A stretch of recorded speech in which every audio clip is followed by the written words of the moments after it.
வணக்கம் Kings use Ansible சீரீஸில் நம்ம ஆல்ரெடி ஆன்சிபிள் எப்படி இன்ஸ்டால் பண்ணுறது, அதை எப்படி கான்ஃபிகர் பண்ணுறது, அந்த ஆன்சிபிள் இன்வென்ட்ரிஸ்னால் என்ன அப்படிங்கிற ஒரு டீட்டெயிலான வீடியோஸை நம்ம ஆல்ரெடி பார்த்துட்டோம். ஸோ அந்த வீடியோ பார்க்காதவங்க கீழே டிஸ்கிரிப்ஷனில் லிங்க் இருக்குது, அதை யூஸ் பண்ணி செக் பண்ணி பாருங்கள். ஸோ இந்த வீடியோவில் ஆன்சிபிள் ஆட்ஹாக் கமெண்ட்ஸ் பற்றி தான் பார்க்க போகிறோம். ஃபர்ஸ்ட் ஆஃப் ஆல் ஆட்ஹாக் கமெண்ட்ஸ்னால் என்னென்னா, ஒரு டாஸ்க் பண்ண போகிறோம் அப்படின்னா அந்த டாஸ்க்குக்கான ப்ளே புக்கை க்ரியேட் பண்ணுறதுக்கு முன்னாடி ஜஸ்ட்டு வந்து ஒரு சிம்பிள் லைன் ஆஃப் கமாண்ட்லேயே வந்து அந்த டாஸ்க்கை பண்ணி முடிக்க முடியும். ஸோ அதுக்கான கமாண்டு தான் வந்து இந்த ஆட்ஹாக் கமெண்ட்ஸ் அப்படின்னு சொல்லுவாங்க. இப்போது இன்னும் சிம்பிளாக சொல்லணும்னா, நீங்கள் ரேராக யூஸ் பண்ணுற டாஸ்க் லைக் வந்து ஒரு 10 சர்வர்ஸை வந்து ரீபூட் பண்ணணும், ஒரு 10 சர்வரில் யூசர் வந்து க்ரியேட் பண்ணணும், இல்லை வந்து ஒரு பல்க் ஆஃப் சர்வர்ஸில் வந்து இந்த சர்வீஸ் வந்து ரன் ஆகுதா அப்படின்றத பார்க்கணும். அப்படின்னா இது எல்லாத்துக்குமே நம்ம வந்து ப்ளே புக் க்ரியேட் பண்ண தேவையில்லை. ஜஸ்ட் வந்து ஒரு சிம்பிள் கமாண்ட் லைன் மூலமாகவே நம்ம அது எல்லாத்தையுமே தெரிஞ்சுக்க முடியும், இம்ப்ளிமெண்ட் பண்ண முடியும். ஸோ அதுக்கான யூட்டிலிட்டி பேர் தான் வந்து இந்த ஆட்ஹாக் கமெண்ட்ஸ். ஸோ இது ஃபஸ்ட்டு எப்படி ஒர்க் ஆகுதுன்னா, இந்த /user/bin/ansible அப்படிங்கிற கமாண்ட் லைன் டூல் வந்து டிஃபால்ட்டாகவே நம்ம ஆன்சிபிள் இன்ஸ்டால் பண்ணும்போதே வந்துடும். நம்ம இதை யூஸ் பண்ணி தான் நம்ம வெர்ஷன்லாம் நம்ம செக் பண்ணியிருந்தோம் ஆல்ரெடி நம்ம வீடியோஸில். இதை யூஸ் பண்ணி தான் நம்ம இந்த ஆட்ஹாக் கமெண்ட்ஸும் பண்ண போகிறோம். ஸோ இப்போ வந்து இந்த ஆட்ஹாக் கமெண்ட் எப்படி இருக்குன்னா, ஒரு சின்டாக்ஸ் வந்து இந்த மாதிரி தான் இருக்கும். நீங்கள் இதை பார்த்து ஒன்றும் ஒரே பண்ணிக்க தேவையில்லை. நம்ம ப்ராக்டிக்கலாக பண்ண போகும்போது உங்களுக்கு வந்து சிம்பிளாக புரிஞ்சிடும். இப்போ இப்படி தான் அந்த சின்டாக்ஸ் இருக்கும். ஆன்சிபிள் அந்த கமாண்ட் அந்த சொன்னோம் இல்லையா, அந்த binary file. So Ansible and வந்து இந்த பேட்டர்ன்னா நம்ம இங்கே மென்ஷன் பண்ணுற குரூப்ஸ், சர்வர் குரூப்ஸாக இருக்கலாம், இல்லை வந்து சர்வர் நேமாக இருக்கலாம், எது வேணால் இருக்கலாம். இது எல்லாமே வந்து இன்வென்ட்ரிலேருந்து எடுத்துகிட்டு வரோம். நம்ம இன்வென்ட்ரினா என்ன, குரூப்ஸ்னால் என்ன, குரூப்ஸ் எப்படி க்ரியேட் பண்ணுறது அப்படிங்கிற ஃபுல் டீட்டெயில்டான வீடியோஸ் வந்து நம்ம லாஸ்ட் வீடியோவில் நம்ம பார்த்துருந்தோம். அந்த வீடியோ பார்க்காதவங்களுக்கு மேலே ஐ பட்டனில் லிங்க் இருக்குது, அதை யூஸ் பண்ணி செக் பண்ணி பாருங்கள். ஓகே, இப்போ இந்த பேட்டர்ன் முடிச்சதுக்கப்புறம், பேட்டர்ன் நம்ம எந்த சர்வர் மென்ஷன் பண்ணதுக்கப்புறம் -m போட்டு மாடியூல்.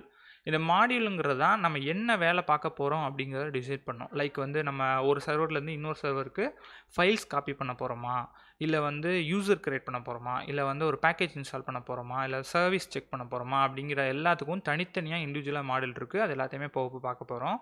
அண்ட் -a போட்டு அந்த மாடியூலோட ஆப்ஷன்ஸ், லைக் வந்து நீங்கள் இங்கே வந்து காப்பி மாடியூல் மென்ஷன் பண்ணியிருக்கீங்கன்னா, காப்பி பண்ண வேண்டிய ஃபைல் சோர்ஸ் அண்ட் டெஸ்டினேஷன். இங்கே யூசர் மாடல் மென்ஷன் பண்ணியிருக்கீங்கன்னா, அந்த என்ன யூசர் க்ரியேட் பண்ணணும் அதோட பாஸ்வேர்டு.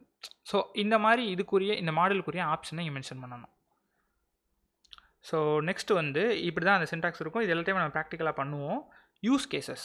ஸோ இது ரொம்ப ரொம்ப இம்பார்ட்டன்ட். யூஸ் கேசஸ் நம்ம எதுக்காக ஆட்ஹாக் கமெண்ட்ஸ் யூஸ் பண்ணணும், எங்கெங்கே யூஸ் பண்ணணும். நம்ம முன்னாடியே சொன்ன மாதிரி ரீபூட்டிங். ஸோ நிறைய சர்வர்ஸை வந்து ரீபூட் பண்ணும்போது இப்போ இங்கே வந்து அட்லாண்டான்னு மென்ஷன் பண்ணியிருக்காங்க. இந்த குரூப்பில் இருக்கிற எல்லா சர்வருமே ரீபூட் ஆயிரும். ஸோ இந்த ரீபூட்டிங் அப்படிங்கிற ஒரு பர்பஸ்க்காக யூஸ் பண்ணலாம். இல்லை வந்து மேனேஜிங் ஃபைல்ஸ், ஒரு ஃபைல்ஸை வந்து மேனேஜ் பண்ணும்போது, லைக் வந்து நான் சொன்ன மாதிரி இங்கே வந்து -m போட்டு ஆன்சிபிள் பில்ட்-இன் காப்பி அப்படிங்கிற மாடல் யூஸ் பண்ணியிருக்காங்க. இந்த மாடியூல் யூஸ் பண்ணதுனால சோர்ஸ் எந்த இடத்துலேருந்து டெஸ்டினேஷன் எந்த இடத்துல காப்பி பண்ணணும். சோர்ஸ் வந்து இப்போ உங்கள் ஆன்சிபிள் ஹோஸ்ட் இருக்கிற ஃபைல் உங்கள் சர்வர்லேருந்து இந்த அட்லாண்டான்ற குரூப்பில் இருக்கிற எல்லா டிஎம்பி ஃபோல்டருக்குள்ளேயுமே ஃபோல்டருக்குள்ளேயுமே இந்த ஹோஸ்ட்டுங்கிற ஃபைல் வந்து காப்பி ஆயிரும். ஸோ இதுதான் இந்த கான்செப்ட்டு. இதை நம்ம அப்படியே ப்ராக்டிக்கலாக பண்ண போகிறோம். அண்ட் அடுத்த மாடியூல் பார்த்தீங்கன்னா பில்ட்-இன் ஃபைல் மாடியூல். ஸோ இந்த ஃபைல் மாடியூலில் நீங்கள் வந்து அந்த காப்பி பண்ண ஃபைலோட பெர்மிஷன் நீங்கள் சேஞ்ச் பண்ணிக்கலாம், இல்லை அதில் ஆல்ரெடி இருக்கிற ஃபைலோட பெர்மிஷனை நீங்கள் சேஞ்ச் பண்ணிக்கலாம். ஸோ இந்த மாதிரி. அண்ட் அடுத்து இருக்கிறது மேனேஜிங் பேக்கேஜஸ். இது ரொம்ப ரொம்ப இம்பார்ட்டண்ட். பேக்கேஜஸ் வந்து எப்படி இன்ஸ்டால் பண்ணுறது. இங்கே வந்து எம்ன்ற யூட்டிலிட்டி மாடல் யூஸ் பண்ணியிருக்காங்க. எம் வந்து உங்களுக்கு தெரியும் எதுக்கு யூஸ் பண்ணுவாங்கன்னு, CentOS இல்லை வந்து ரெட் ஹேட் இந்த மாதிரி யூஸ் பண்ணுவாங்க. நீங்கள் உபுண்டு வச்சுருந்தீங்கன்னா எம்முக்கு பதிலாக நீங்கள் வந்து ஆப்ட் போட்டுக்கலாம், ஏபிடி போட்டு நீங்கள் யூட்டிலைஸ் பண்ணிக்கலாம். நம்ம இதை இப்போ அப்படியே ப்ராக்டிக்கலாக பண்ண போகிறோம் நம்ம. ஸோ இதில் வந்து ACME அப்படிங்கிற ஒரு பேக்கேஜ் இன்ஸ்டால் பண்ணுறாங்க. நம்ம ஒரு பேக்கேஜ் இன்ஸ்டால் பண்ணி அது எப்படி ஒர்க் ஆகுதுன்னு நம்ம பார்க்க போகிறோம். ஸோ இது வந்து பேக்கேஜ் ஆட் பண்ணுறது. நெக்ஸ்ட் வந்து மேனேஜிங் யூசர்ஸ் அண்ட் குரூப். இங்கே வந்து பில்ட்-இன் யூசர் மாடல் யூஸ் பண்ணி ஒரு யூசரை வந்து க்ரியேட் பண்ணுறாங்க பாஸ்வேர்டோட. அண்டு வந்து இங்கே ஆப்சென்ட்னு போட்டிருக்காங்க இல்லையா. ஸோ ஆப்சென்ட் மீன்ஸ் அந்த யூசரை டெலீட் பண்ணுறாங்க. ஸோ இந்த மாதிரி யூசரையும் நம்ம மேனேஜ் பண்ணிக்கலாம். Managing services. ஒரு 10 வெப் சர்வரில் வந்து அப்பாச்சி வந்து ரன் ஆகிட்டுருக்கு. அந்த 10 வெப் சர்வர்லேயும் அப்பாச்சி ஒழுங்காக ரன் ஆகுதான்னு பார்க்கணும் அப்படின்னா நம்ம இங்கே போயிட்டு சர்வீசஸ்ன்ற மாடலை யூஸ் பண்ணி நம்ம அதை ஸ்டேட்டஸ் வந்து நம்ம தெரிஞ்சுக்கலாம். அது வந்து ஸ்டார்டரில் இருக்கா, இல்லை வந்து ரீஸ்டார்ட் பண்ணணுமா, இல்லை வந்து ஸ்டாப் பண்ணணுமா அப்படிங்கிற எல்லாத்தையுமே நம்ம வந்து யூட்டிலைஸ் பண்ணிக்கலாம். அண்ட் வந்து கேதரிங் ஃபேக்ட்ஸ், அந்த சர்வர் பற்றின ஒரு டீட்டெயிலை வந்து நம்ம கலெக்ட் பண்ணிக்கலாம். And check mode. இப்போ இந்த செக் மோடில் என்ன நடக்கும்னா, ஆக்சுவலாக அந்த கமாண்ட் வந்து ரன் ஆகும், பட் எந்த வித சேஞ்சஸையும் பண்ணாது. இப்போ பார்த்தீங்கன்னா கண்டென்ட் FOOன்னு இருக்குது. இப்போ இந்த கமாண்டை ரன் பண்ணும்போது இந்த கண்டென்ட் வந்து இந்த எல்லா சர்வர்ஸ்லையுமே இந்த bar.txt ஃபைலை போய் அஃபெக்ட் பண்ணும். இந்த கண்டென்ட் போய் இங்கே ஆட் ஆகும். பட் ஆக்சுவலாக நீங்கள் -c அப்படின்றத யூஸ் பண்ணுறதுனால அது வந்து ஆட் ஆகாது. ஆட் ஆக முடியுமா, இது வந்து ஒர்க் ஆகுமா அப்படிங்கிறத உங்களுக்கு சொல்லும். ஸோ இந்த -c கமாண்ட் வந்து நீங்கள் ஒரு ப்ரொடக்ஷனில் ஏதாவது பண்ண போகிறீங்க, பல்காக ஏதாவது பண்ண போகிறீங்க அப்படின்னா இதை ஃபஸ்ட்டு ரன் பண்ணி பார்க்குறது உங்களுக்கு நல்லது. ஏன்னா ஏதாவது எரர்ஸ் இருக்கா, லைக் வந்து இது ஒர்க் ஆகுமா, நமக்கும் அந்த விஎம்க்கும் கனெக்ஷன் இருக்கா, இல்லை அந்த ஃபைல் அங்கே இருக்கா அப்படிங்கிற எல்லாத்தையுமே நீங்கள் தெரிஞ்சுக்கிறதுக்கு இந்த -c. இப்போது விண்டோஸ் யூஸ் பண்ணவங்களுக்கு, பவர்ஷெல் யூஸ் பண்ணவங்களுக்கு தெரிஞ்சிருக்கும். -what if அப்படின்னு ஒரு கமாண்ட் ஒன்று யூஸ் பண்ணுவோம். ஸோ அது என்ன நடக்கும்னா, ஆக்சுவலாக அந்த கமாண்ட் எல்லாம் ரன் ஆகும், பட் எதுவுமே அஃபெக்ட் ஆகாது. அது ரன் ஆகுமா ஆகாதா அப்படிங்கிறத நமக்கு சொல்லும். ஸோ அந்த மாதிரி கமெண்ட் தான் இந்த -cங்கிறது. ஸோ இதை யூஸ் பண்ணி நம்ம செக் பண்ணி பார்த்துக்கலாம். ஓகே, இப்போ நம்ம அப்படியே ப்ராக்டிக்கலாக நம்ம எல்லாத்தையுமே அப்படியே பண்ணி பார்த்துடலாம். இப்போது என்கிட்ட வந்து அதுக்கு முன்னாடி ஒரு விஷயம் உங்கள்கிட்ட சொல்லணும். இப்போ இங்கே பார்த்தீங்கன்னா ரீபூட்டிங் சர்வர்ஸில் மட்டும் எந்த வித மாடலுமே மென்ஷன் பண்ணலை. இப்போ பார்த்தீங்கன்னா இங்கே கீழே வந்து மேனேஜிங் ஃபைல்ஸில் -m போட்டு பில்டின் காப்பின்னு யூஸ் பண்ணியிருக்காங்க. பட் இங்கே மட்டும் -m போடவே இல்லை. ஏன் அப்படின்னா இந்த ஆன்சிபிள் கமாண்ட் லைன் யூட்டிலிட்டி டிஃபால்ட்டாகவே ஆன்சிபிள் பில்டின் கமாண்ட் மாடுல் அப்படிங்கிற அந்த மாடுலை வந்து டிஃபால்ட்டாகவே எடுத்துக்கிறோம். இது என்ன பண்ணோன்னா, நீங்கள் இங்கே கொடுக்குறத அந்த ஆப்ஷனை கமாண்டாகவே அப்படியே எக்ஸிக்யூட் பண்ணணும். லைக் இப்போ நீங்கள் SSH எடுத்து இந்த கமாண்டை ரன் பண்ணுறதும் இந்த மாதிரி ரன் பண்ணுறதும் ஒன்று. ஸோ ஒரு கமாண்டை வந்து அப்படியே எக்ஸிக்யூட் பண்ணுறதுக்காக நீங்கள் கொடுக்குற கமாண்டை அங்கே போடணுன்றதுக்காக இந்த கமாண்ட் மாடியூல் வந்து யூஸ் ஆகும். ஃபஸ்ட் நம்ம இது என்னன்றதை நம்ம செக் பண்ணிடுவோம். நம்ம எல்லா சர்வர் ரீபூட் பண்ணி செக் பண்ணுறதுக்கு பதிலாக இது எப்படி பாசிபிள் அப்படிங்கிறத நம்ம செக் பண்ணிடலாம். லைக் வந்து இப்போ என்கிட்ட வந்து ஆன்சிபிள் ஹோஸ்ட் இருக்குது, ஒரு 2 VM வச்சுருக்கேன். இங்கே பார்த்தீங்கன்னா இங்கே ஒரு இன்வென்ட்ரி ஃபைல் ஒன்று ரெடி பண்ணி வச்சுருக்கேன். நம்ம ஆல்ரெடி இன்வென்ட்ரி ஃபைல் எப்படி பண்ணுறது இதெல்லாத்தையும் நம்ம பார்த்துட்டோம். ஸோ இதுதான் அந்த இன்வென்ட்ரி ஃபைல். வெப் சர்வர்ஸ்க்குள்ளே VM1001 இருக்குது, DB சர்வர்ஸ்க்குள்ளே VM102 இருக்குது. அண்ட் இது ரெண்டுமே சேர்த்து லினக்ஸ் அப்படிங்கிற ஒரு ஃபுல் குரூப்புக்குள்ளே இது ரெண்டு குரூப்பையும் நான் ஆட் பண்ணி வச்சுருக்கேன். ஓகேங்களா? இப்போது இந்த VM002ல் டெம்புக்குள்ளே ஒரு SH ஃபைல் ஒன்று வச்சுருக்கேன். இது என்ன பண்ணுன்னா mkdir ஹோம் ஃபோல்டருக்குள்ளே ஒரு ஆன்சிபிள்னு ஒரு ஃபோல்டரை க்ரியேட் பண்ணுன்னு சொல்லியிருக்கேன். இப்போ என்னோடய ஹோம் ஃபோல்டருக்குள்ளே எதுவுமே இல்லை, ஆன்சிபிள்ன்ற ஒரு ஃபோல்டர் இல்லை. இப்போ நம்ம இதை ஆன்சிபிள் ஹோஸ்ட் மூலமாக பில்டின் கமாண்ட் மாடலை யூஸ் பண்ணி இங்கே இந்த ஸ்கிரிப்டை ரன் பண்ண போகிறோம். இந்த ஸ்கிரிப்டை ரன் பண்ணால் நமக்கு இந்த ஆன்சிபிள்ன்ற ஃபோல்டர் ஹோம் ஃபோல்டரில் க்ரியேட் ஆகணும். ஸோ இதுதான் கான்செப்ட்டு. அந்த பில்டின் கமாண்ட் மாடல் எப்படி ஒர்க் ஆகுது அப்படிங்கிறத காட்டுறதுக்காக தான், வேறு ஒன்றும் இல்லை. இப்போது ஜஸ்ட் அப்படியே நம்ம போயிட்டு டேரெக்டாக நம்ம ஆன்சிபிள் இப்போது டிபி சர்வர்ஸ்ன்னு நான் இங்கே மென்ஷன் பண்ணியிருக்கேன். டிபி சர்வருக்குள்ளே தான் இந்த VM1002 இருக்குது. ஸோ கரெக்டாக. ஸோ இப்போ என்ன நடக்குதுன்னா, டிபி சர்வர் மென்ஷன் பண்ணிட்டேன், -i போட்டு இந்த இன்வென்ட்ரியை வந்து நான் இங்கே மென்ஷன் பண்ணிட்டேன், -a போட்டு /temp/shell.sh. ஸோ இதை கொடுத்துட்டேன். இப்போ இந்த ஷெல் ஸ்கிரிப்ட் வந்து ரன் ஆகணும். ஸோ நான் இப்போ என்டர் கொடுத்தேன் அப்படின்னா எனக்கு வந்து இங்கே VM102ல் ஹோம் ஃபோல்டரில் ஆன்சிபிள் ஃபோல்டர் க்ரியேட் ஆகிருக்கணும். இங்கே வந்து சேஞ்சுடு அப்படின்னு வந்திருக்கு. நம்ம போய்ட்டு அதை வெரிஃபை பண்ணிடலாமா? இப்போ போய்ட்டு ஹோம் ஃபோல்டரில் பார்த்தா எனக்கு ஆன்சிபிள் ஃபோல்டர் க்ரியேட் ஆகிடுச்சு. ஸோ இப்படி தான் வந்து நம்ம டைரக்ட் கமாண்ட்ஸை வந்து யூட்டிலைஸ் பண்ணுறதுக்கு நம்ம எந்த ஒரு மாடியூலும் யூஸ் பண்ணாமல் டிஃபால்ட் மாடியூலே நம்ம யூஸ் பண்ணிக்கலாம். நீங்கள் இது மாதிரி வேறு எந்தெந்த கமாண்டையும் நீங்கள் டேரெக்டாகவே நீங்கள் உங்கள் டாஸ்க்குக்காக யூஸ் பண்ணிக்கலாம். ஓகே, இப்போ வந்து நம்ம பில்டின் கமாண்ட் மாடல் முடிஞ்சிருச்சு. ஸோ நெக்ஸ்ட்டு மாடல் என்ன இருக்குன்னா, ஸோ மேனேஜிங் ஃபைல்ஸ். இப்போ நான் வந்து ஒரு ஃபைலை என்னோடய ஆன்சிபிள் ஹோஸ்ட்டில் இருந்து என்னோடய VMs எல்லாத்துக்கும் நான் வந்து காப்பி பண்ண போகிறேன். ஸோ இப்போ நான் வந்து இங்கே வந்து test.txt அப்படின்னு ஒரு ஃபைல் வச்சுருக்கேன். நான் வந்து புதுசாக கூட க்ரியேட் பண்ணிக்கிறேன். இதை டெலிட் பண்ணிட்டு test.txt அப்படின்னு ஒரு ஃபைல் ஒன்று க்ரியேட் பண்ணியிருக்கேன்.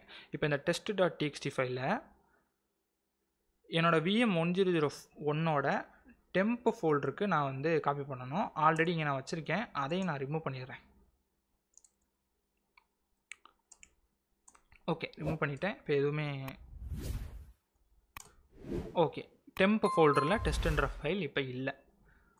ஓகே, இப்போ நான் போயிட்டு இந்த டெஸ்ட்டுன்ற ஃபைலை வெப் சர்வர்ஸ்ன்ற என்னோட குரூப்புக்குள்ளே இருக்கிற எல்லா சர்வர்ஸ்க்கும் நான் வந்து பேஸ்ட் பண்ண போகிறேன். அதுக்கு நான் என்ன யூஸ் பண்ணியிருக்கேன்னா Ansible வெப் சர்வர்ஸ்ன்ற குரூப்பை செலக்ட் பண்ணிட்டேன். -i போட்டு இன்வென்ட்ரியை மென்ஷன் பண்ணிட்டேன். -m போட்டு ansible.builtin.copy இந்த மாடலை யூஸ் பண்ணிட்டேன். -a போட்டு சோர்ஸில் என்னோட கரண்ட் டைரக்டரியில் தான் test.txt இருக்குது. அதனால் கரண்ட் டைரக்டரியில் இருக்கிற அப்படியே சூஸ் பண்ணிவிட்டேன். destination/temp/test.txtன்னு போட்டிருக்கேன். ஸோ இப்போ நான் அதை ரன் பண்ணேன்னா எனக்கு இந்த சோர்ஸில் இருக்கிற அந்த test.txt ஃபைல் அப்படியே காப்பி பண்ணி வெப் சர்வர்ஸ்ன்ற குரூப்பில் இருக்க எல்லா VMஸ்க்கும் அப்ளை ஆயிரும். இப்போ போய் செக் பண்ணிடலாமல் இப்போ வந்து இங்கே முடிஞ்சிருச்சு, சேஞ்சுன்னு வந்துருச்சு. நம்ம இப்போ போயிட்டு ls/tmp போட்டோன்னா நமக்கு இங்கே டெஸ்ட் ஃபைல் வந்துருச்சு. ஓகே, ஸோ இப்போ இந்த மாதிரி தான் வந்து நம்ம காப்பி பண்ணி பேஸ்ட் பண்ணுறது இந்த மாதிரி பண்ணணும். இப்போது இந்த ஃபைலோட பெர்மிஷன் பார்த்தீங்கன்னா ஸோ இன்னும் டீட்டெயில்டாக test.txtக்கு மட்டும் பார்ப்போம். ஸோ ஓகே, இப்போ இந்த ஃபைலோட பெர்மிஷன் பார்த்தீங்கன்னா நான் இப்போ இந்த ஃபைலுக்கு வந்து 777 அதாவது ஆல் பெர்மிஷன் வந்து கொடுக்க போகிறேன். அதை வந்து நான் இங்கேருந்து வேறு ஒரு கமாண்டு வேறு ஒரு பில்டின் மாடலை யூஸ் பண்ணி பண்ண போகிறேன். இப்போ பார்த்தீங்கன்னா Ansible வெப் சர்வர்ஸை சூஸ் பண்ணிட்டேன், இன்வென்ட்ரி சூஸ் பண்ணிட்டேன். Ansible.builtin.file முன்னாடி வந்து காப்பி மாடல் யூஸ் பண்ணோம், இப்போ ஃபைல்ன்ற மாடல் யூஸ் பண்ணுறோம். அதோட ஆப்ஷன் என்னென்னா டெஸ்டினேஷனில் இருக்க டிஎம்பி டெஸ்ட் ஃபைலுக்கு மோடு வந்து 777 ஃபுல் பெர்மிஷன் கொடு அப்படின்னு நான் கொடுக்குறேன். ஸோ இப்போ நான் கொடுத்துட்டேன். இப்போ நம்ம ஆல்ரெடி உங்களுக்கு என்ன பெர்மிஷன் இருக்குதுன்னு தெரியும். ஸோ ஃபுல் பெர்மிஷன் இல்லை, இப்போ இது வந்து சேஞ்ச் ஆயிடுச்சு. இப்போ போய் நான் வந்து அதே நான் செக் பண்ணேன்னா எனக்கு ஃபுல் பெர்மிஷன் வந்துடுச்சு. ஸோ இந்த மாதிரி தான் ஒரு ஃபைலுக்கான பெர்மிஷனையும் நீங்கள் வந்து சேஞ்ச் பண்ணிக்கலாம். இப்போது நான் வந்து இங்கே ஒரு மிஷினில் நான் பண்ணுறேன். ஸோ அதனால் வந்து இது உங்களுக்கு பெரிய ஒரு டீலாக தெரியாது. ஏன்னா நம்ம ஒரு மிஷினில் தான் பண்ணுறோம், எதுக்கு Ansible யூஸ் பண்ணணும் அப்படின்ற மாதிரி இருக்கும். பட் நீங்கள் ஒரு 20 சர்வர் 30 சர்வர்னு இதே வேலையை நீங்கள் பண்ணணுன்னா கண்டிப்பாக அது வந்து ஹெல்ப்ஃபுல்லாக இருக்கும். பட் கமெண்ட் எல்லாம் ஒன்று தான். உங்களுக்கு அந்த குரூப்பில் நீங்கள் எத்தனை 100 சர்வர் 200 சர்வர் போட்டாலும் கமெண்ட் ஒன்று தான். ஸோ அதுக்காக தான் இந்த எக்ஸாம்பிள்ஸ் எல்லாத்தையும் நான் காட்டுறேன் உங்களுக்காக. ஓகே, இப்போது நம்ம நெக்ஸ்ட்டு வந்து ஒரு பேக்கேஜை இன்ஸ்டால் பண்ண போகிறோம். ஸோ வெப் சர்வர்ஸ்ன்ற குரூப்புக்குள்ளே அப்பாச்சி சர்வர் நம்ம இன்ஸ்டால் பண்ண போகிறோம். இப்போது இதுதான் வந்து VM1001 தான் வந்து நம்ம வெப் சர்வர்ஸ்ன்ற குரூப்பில் இருக்குது. இப்போ நான் போயிட்டு systemctl அப்பாச்சி இருக்கா அப்படிங்கிறத நான் கன்ஃபார்ம் பண்ண போகிறேன். ஓகே, இப்போ பார்த்தீங்கன்னா இல்லை. ஸோ இது வந்து மாஸ்கடில் இருக்குது, இல்லை நம்மக்கிட்ட அப்பாச்சி இது இல்லை. இப்போ போய் நான் வந்து அப்பாச்சி இன்ஸ்டால் பண்ண போகிறேன். ஸோ அதுக்கான கமாண்ட் வந்து இந்த கமாண்டு தான். ஓகே, இப்போ பார்த்தீங்கன்னா இங்கே எக்ஸ்ட்ராவாக -become -ask become passன்னு ஒன்று 2 ஆட் பண்ணியிருக்கேன். ஸோ இது என்னென்னா நம்ம முன்னாடி பண்ண எதுக்குமே சூடோ பெர்மிஷன் தேவையில்லை. நோட் பண்ணிங்களா? ஸோ ஜஸ்ட்டு நம்ம டெம்ப் ஃபோல்டருக்குள்ளே தான் காப்பி பண்ணோம். அண்ட் வந்து டெம்ப் ஃபோல்டரில் இருக்க SH ஃபைலில் தான் ரன் பண்ணோம். அந்த ஃபைலும் வந்து ஹோம் ஃபோல்டர் தான் க்ரியேட் ஆச்சு. ஸோ இது எல்லாமே அந்த நெட்அட்மின் அப்படிங்கிற யூசர்லேயே முடிஞ்சு போயிடுது. பட் இப்போ நம்ம பேக்கேஜ் இன்ஸ்டால் பண்ணுறதுக்கு கண்டிப்பாக பெர்மிஷன் தேவை இல்லையா? சூடோ பெர்மிஷன் இருந்தால் தான் நம்மளால் இன்ஸ்டால் பண்ண முடியும். ஓகே, இப்போ நான் எக்ஸாம்பிளுக்கு இது இல்லாமல் நான் ஃபஸ்ட்டு உங்களுக்கு ரன் பண்ணி காட்டுறேன். இங்கே வெப் சர்வர்ஸை சூஸ் பண்ணிட்டேன், இன்வென்ட்ரி சூஸ் பண்ணிட்டேன், Ansible builtin.aptங்கிறத யூஸ் பண்ணியிருக்கேன். நேம் வந்து Apache 2 என்ன சர்வர் என்ன பேக்கேஜ் இன்ஸ்டால் பண்ண போகிறோமோ அதோட நேம். அண்ட் வந்து ஸ்டேட்டுன்னு போட்டு ப்ரெசண்ட்னா இன்ஸ்டால் பண்ணணும்னு அர்த்தம், ஆப்சண்ட்னா ரிமூவ் பண்ணணும்னு அர்த்தம். ஸோ இப்போ வந்து நான் எதுவுமே கொடுக்காம அப்படியே ரன் பண்ணுறேன். இப்போது இந்த Ansible கமாண்ட் என்ன பண்ணுன்னா நெட்அட்மின் அப்படிங்கிற யூசரில் தான் அந்த சர்வரில் போய் Apache இன்ஸ்டால் பண்ண ட்ரை பண்ணும். அப்படி பண்ணுச்சுன்னா நமக்கு பெர்மிஷன் டினைட் வரும். ஏன்னா ஆஸ் யூஷுவல் உங்களுக்கு தெரியும், ரூட் இருந்தால் தான் சூடோ பெர்மிஷன் இருந்தால் தான் பேக்கேஜ் இன்ஸ்டால் பண்ண முடியும்னு. இப்போது நம்ம இங்கே எப்படி வந்து நம்ம சூடோ வழியாக ரன் பண்ண வைக்கிறது அப்படின்றதுக்கு தான் இந்த become கமாண்ட். ஸோ இந்த becomன்ற கமாண்ட் என்ன பண்ணுன்னா சூடோவாக மாற்றி இந்த கமாண்டை ரன் பண்ணுன்னு அர்த்தம். பட் become மாற்றினா நமக்கு பாஸ்வேர்டு வேணும். பாஸ்வேர்டு இருந்தால் தான் ரன் ஆகும். ஸோ அந்த பாஸ்வேர்டுக்கு நீ என்கிட்ட கேளு அப்படிங்கிறத சொல்கிறதுக்காக தான் ஆஸ்க் become pass. இப்போது சூடோவுக்கு பாஸ்வேர்டு தேவையில்லை, நோ பாஸ்வேர்டு கொடுத்து அங்கே பெர்மிஷன் கொடுத்துருக்கீங்க அப்படின்னா இந்த ஆஸ்க் become pass தேவையில்லை, ஜஸ்ட்டு become மட்டும் போட்டால் போதும். பட் அப்படி கொடுக்கக்கூடாது, ஏன்னா அது வந்து செக்யூரிட்டி இஷ்யூ. அதனால தான் நம்ம ஆஸ்க் பிகம் பாஸ் கொடுத்துட்டோம்னா இது நமக்கு சூடோவாக கன்வெர்ட் பண்ணிவிட்டு சூடோவோட பாஸ்வேர்டை நம்மகிட்ட இருந்து கேட்கும் இங்கேயே. அப்புறம் நம்ம பாஸ்வேர்ட் கொடுத்ததுக்கப்புறம் சூடோவாக போயிட்டு அந்த அப்பாச்சி பேக்கேஜை அந்த விஎம்மில் இன்ஸ்டால் பண்ணும். ஸோ இது அப்படியே எப்படி பண்ணுது அப்படிங்கிறத பார்த்துடலாம். இப்போ இந்த 2 கமெண்ட் எக்ஸ்ட்ரா ஆட் பண்ணியிருக்கேன். அப்படியே நான் என்ட்ரு கொடுக்குறேன். இப்போ பார்த்தீங்களா பிகம் பாஸ்வேர்டு என்கிட்ட கேட்குது. ஸோ இப்போது நம்மளோட சூடோ பாஸ்வேர்டு, அதாவது சூடோ பாஸ்வேர்டை நம்ம இங்கே டைப் பண்ணணும். நம்ம ஜென்ரலாக சூடோ -i போட்டு இல்லை சூடோ ஆப்ட் இன்ஸ்டால் போட்டோம்னா நம்மக்கிட்ட பாஸ்வேர்டு கேட்கும்ல, சூடோ பாஸ்வேர்டு, அந்த மாதிரி தான் இது. இப்போ நான் பாஸ்வேர்டை கொடுத்துட்டு நம்ம கொடுத்துட்டோம்னா நம்ம அதை அங்கே போய் சூடோவா அப்படியே இன்ஸ்டால் பண்ணிடும். ஸோ நம்ம இதை இன்ஸ்டால் ஆகி முடிஞ்சோடனே நம்ம போய் நம்ம செக் பண்ணி பார்த்துடலாம் இது வந்து ஒர்க் ஆச்சா இல்லையா அப்படிங்கிறத.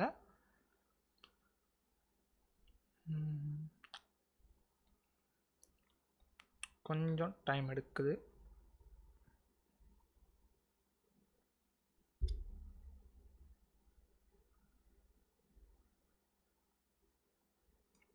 ஓகே, ஜஸ்ட்டு 1 மினிட்லேயே வந்து இன்ஸ்டால் ஆகி முடிஞ்சிருச்சு. இப்போ பார்த்தீங்கன்னா சேஞ்ச்டு அப்படின்னு நமக்கு வந்திருக்கு. இப்போ போய் நம்ம செக் பண்ணி பார்த்துருவோம். அங்கே வந்து அவுட்புட் எல்லாமே இங்கே வந்துருக்கு பாருங்களேன். அங்கே நமக்கு ஆப்ட் இன்ஸ்டால் போட்டோம்னா நமக்கு என்னென்ன அவுட்புட் வரும், ஸோ அது எல்லாமே அப்படியே நமக்கு இங்கே வந்துருச்சு. இப்போ நம்ம போய் நம்ம வந்து systemctl போட்டு ஸ்டேட்டஸ் போட்டு செக் பண்ணால் எஸ் இன்ஸ்டால் ஆகிருக்கு. ஓகே, இப்படி தான் வந்து ஒரு பேக்கேஜை நம்ம வந்து இன்ஸ்டால் பண்ணணும். ஸோ சூடோவாக நம்ம இன்ஸ்டால் பண்ணுறதுக்கு இது யூஸ்ஃபுல்லாக இருக்கும். இப்போ நம்ம இதை அப்படியே அன்இன்ஸ்டாலும் பண்ணலாம். எப்படின்னா நான் முன்னாடி சொன்ன மாதிரி இங்கே ப்ரெசன்ட்டுன்னு இருக்குல்ல, அதை எடுத்துகிட்டு அப்படியே ஆப்சென்ட்டுன்னு போட்டிங்கன்னா அப்படியே அது அன்இன்ஸ்டால் ஆகிரும். இதுக்கும் நம்ம வந்து பாஸ்வேர்ட் போடணும். பாஸ்வேர்ட் போட்டாச்சு. ஸோ எனக்கு கேட்டால் இந்த பாஸ்வேர்ட் நம்ம ஒவ்வொரு டைம் போடுறதும் நல்லதுன்னு நினைக்கிறேன். ஏன்னா நம்ம ஒரு தடவை வெரிஃபை பண்ணிக்கலாம். ஏன்னா நீங்கள் வந்து ஒரு 10 சர்வர் 20 சர்வர் நீங்கள் மெயின்டைன் பண்ணும்போது ஒரு சின்ன செக் பாயிண்ட் இருந்தால் தான் நம்ம கரெக்டு, நம்ம எல்லாமே கரெக்டாக பண்ணுறோமா அப்படிங்கிறது அந்த பாஸ்வேர்டு என்டர் பண்ணுற போகிறப்பயாவது நம்ம தெரிஞ்சுக்கலாம். ஏன்னா பாஸ்வேர்டு இல்லாமல் நம்ம போட்டுட்டோன்னா நமக்கு நிறைய இடத்துல அப்புறம் நம்ம நிறைய சேஞ்சஸ் பண்ணுற மாதிரி ஆயிரும். ஸோ அதனால் வந்து இந்த மாதிரி பல்காக சில விஷயங்கள் பண்ணும்போது நமக்கு ஒரு சின்ன செக் பாயிண்ட் இருக்கிறதும் நல்லது தான். ஸோ அதனால் நான் எப்போவுமே இந்த பிகம் பாஸ்வேர்டு வந்து கொடுக்குறதுல ஒன்றும் எனக்கு பெருசாக தெரியாது. ஸோ இதுவும் வந்து லிட்டில் டைம் எடுக்குது. இன்ஸ்டால் பண்ணுறத விட அன்இன்ஸ்டால் பண்ணுறது கொஞ்சம் டைம் எடுக்குது. ஓகே, ஸோ 2 மினிட்ஸ்க்கு அப்புறம் அதில் கொஞ்சம் எரர் வந்துருச்சு. என்னென்னா could not get lock. So அந்த ஆஸ் யூஷுவல் வரும் இல்லையா நம்ம அன்இன்ஸ்டால் பண்ணும்போது, ஸோ அந்த மாதிரி தான் வந்திருக்கு. போயிட்டு இருந்தாலும் ஒரு தடவை செக் பண்ணி பார்த்துருவோம். ஓகே, இது வந்து ரன்னிங்கில் தான் இருக்குது. ஸோ இதை நம்ம அன்இன்ஸ்டால் பண்ணுறதுக்கு முன்னாடி நம்ம வந்து அந்த சர்வீஸ் மாடல் இருக்குது இல்லையா, ஸோ அதை யூஸ் பண்ணி ஒரு தடவை இது எப்படி ஒர்க் ஆகுதா, சர்வீஸை ஸ்டார்ட் பண்ணி பார்த்துடலாம். அதுக்கு வந்து இந்த இது யூஸ் ஆகும். ஸோ பில்ட்-இன் சர்வீஸ் அப்படிங்கிற மாடலில் போட்டு இங்கே வந்து HTTPங்கிறது ரெட் ஹேட்டுக்கு யூஸ் பண்ணுறது, நம்ம இங்கே யூஸ் பண்ணுறது அப்பாச்சி. ஸோ அதனால் அப்பாச்சி 2 போட்டுட்டு ஸ்டாப் பண்ண போகிறோம். இங்கே சர்வீஸ் வந்து ஸ்டார்ட்டில் தான் இருக்குது, ரன்னிங்கில் இருக்குது. நம்ம இதை அப்படியே ஸ்டாப் பண்ண போகிறோம். ஸோ இதை ஸ்டாப் பண்ணுறதுக்கு அதுக்கும் வந்து நம்ம பிகம் பாஸ்வேர்ட் கொடுத்தாச்சு. ஸோ இப்போ எப்படி ஸ்டாப் ஆகுதா என்னன்றதை நம்ம பார்த்துடலாம்.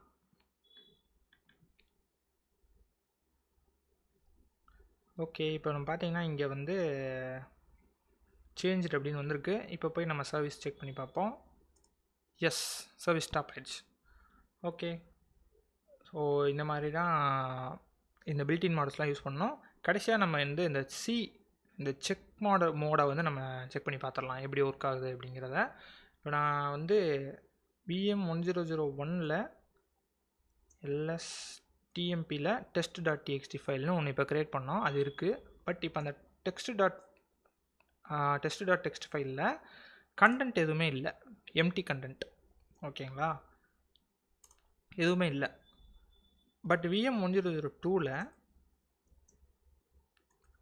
அந்த ஃபைலே இல்லை, test.txt ஃபைலே இல்லை. ஓகேவா, ஸோ இது ஒரு முக்கியமான விஷயம் இங்கே நான் சொல்ல போகிறேன். ரெண்டுலேயுமே இங்கே ஃபைல் இருக்குது பட் கண்டென்ட் இல்லை, இங்கே ஃபைலே இல்லை. ஓகேவா, இப்போ நான் போயிட்டு இந்த செக் மோடை யூஸ் பண்ணி மாடல் வந்து காப்பி மாடல் யூஸ் பண்ண போகிறேன். காப்பி மாடல் யூஸ் பண்ணி இங்கே வந்து ஆல்னு கொடுத்துருக்கேன். அதாவது வெப் சர்வரில் இருக்கிற விஎம்மும் ரன் ஆகும், டிபி சர்வர்ஸில் இருக்கிற விஎம்முக்கும் இது அப்ளை ஆகும். கரெக்டாக, ஸோ இன்வென்ட்ரி ஃபைல் மென்ஷன் பண்ணியாச்சு. -mல காப்பி மாடல் யூஸ் பண்ணியாச்சு. ஆப்ஷனில் இந்த கண்டென்ட் ஹலோங்கிற கண்டென்ட் வந்து test.txtங்கிற ஃபைலுக்குள்ளே ரைட் ஆக போகுது. இப்போ இங்கே சி கொடுத்துருக்கேன். சி கொடுத்தா ரைட் ஆக்சுவலாக ஆகக்கூடாது, ரைட் ஆகுமா அப்படிங்கிறத பார்க்கணும். கரெக்டாக. இப்போ நான் என்ட்ரு கொடுத்துட்டேன். ஜஸ்ட்டு செக் மட்டும் தான் பண்ணணும், கண்டென்ட் க்ரியேட் ஆகக்கூடாது. அதை நம்ம இப்போ செக் பண்ணி பார்த்துருவோம். இப்போ பார்த்தீங்கன்னா ரெண்டுலேயுமே சேஞ்சுடு அப்படின்னு வந்துருச்சு. VM1002ல் ஃபைலே இல்லை, அப்புறம் எப்படி இது சேஞ்சுன்னு வந்துச்சுன்னு எனக்கு தெரியல. ஏன் அப்படின்னா ஃபைல் க்ரியேட் பண்ண முடியும், அதால் ஃபைல் க்ரியேட் பண்ணி அந்த கண்டென்ட் ஆட் பண்ண முடியும். ஸோ அதை தான் வந்து இது சொல்லுது. இப்போ நம்ம அதை வெரிஃபை பண்ணி பார்த்துடலாம். இப்போ போயிட்டு நான் வந்து மறுபடியும் இந்த கண்டென்ட் செக் பண்ணி பார்த்தா உள்ள கண்டென்ட் இல்லை. கரெக்டாக. இங்கே போய் பார்த்தா ஃபைலு இல்லை. இப்போது நான் என்ன பண்ண போகிறேன்னா அதே கமெண்டை சி இல்லாமல் கொடுக்குறேன். ஸோ சி இல்லாமல் கொடுத்தா என்ன நடக்குதுன்னா ரெண்டுலேயுமே சேஞ்சுடு வந்துருச்சு. இப்போ போய் நான் VM1001ல் கண்டென்ட் வந்திருக்கான்னு பார்க்கணும். எஸ், கண்டென்ட்டு உள்ளே வந்துருச்சு. ஸோ ரைட் ஆயிடுச்சு. பட் VM1002ல் ஃபைலே க்ரியேட் ஆயிடுச்சு. பார்த்தீங்களா? ஸோ ஃபைல் இல்லைன்னா அதுவே ஃபைலை க்ரியேட் பண்ணி அதிலே வந்து ஹலோங்கிற கண்டென்ட்டையும் பிரிண்ட் பண்ணிடுச்சு. ஸோ இந்த மாதிரி தான் இந்த காப்பி கமாண்டில் நம்ம ஃபைல் இல்லைனாலும் ஃபைல் க்ரியேட் ஆகி பண்ணிடுது. ஸோ -c போட்டு பண்ணுறது ஒரு செக் பாயிண்ட் மாதிரி நமக்கு வந்து யூஸ்ஃபுல்லாக இருக்கும். ஸோ இவ்வளோ தான் இந்த ஆன்சிபிள் அரியா கமெண்ட்ஸ். ஸோ உங்களுக்கு வேறு ஏதாவது இந்த கமெண்ட்ஸ்லையோ இல்லை ஆன்சிபிள்லையோ வேறு ஏதாவது டவுட்ஸ் இருந்தால் கமெண்ட் பண்ணுங்கள். அண்ட் வந்து முக்கியமாக நம்ம டிஸ்கார்ட் சேனலை வந்து ஜாயின் பண்ணுங்கள். ஸோ அங்கே வந்து உங்களுக்கான இஷ்யூஸ் ஏதாவது இருந்துச்சு, டெக்னிக்கல் இஷ்யூஸ் இருந்துச்சுன்னா நீங்கள் வந்து அங்கே போஸ்ட் பண்ணிங்கன்னா அங்கே இருக்க கம்யூனிட்டி மெம்பர்ஸ் வந்து உங்களுக்கு ஹெல்ப் பண்ணுவாங்க. ஸோ அதை யூஸ் பண்ணி நீங்கள் அந்த இஷ்யூஸை வந்து சீக்கிரமே சால்வ் பண்ணிக்கலாம், நிறைய லேர்ன் பண்ணிக்கலாம். ஸோ இந்த வீடியோ உங்களுக்கு பிடிச்சிருந்தா லைக் பண்ணுங்கள், ஷேர் பண்ணுங்கள், சப்ஸ்கிரைப் பண்ணுங்கள். தேங்க்யூ, தேங்க்ஸ் ஃபார் வாட்சிங்.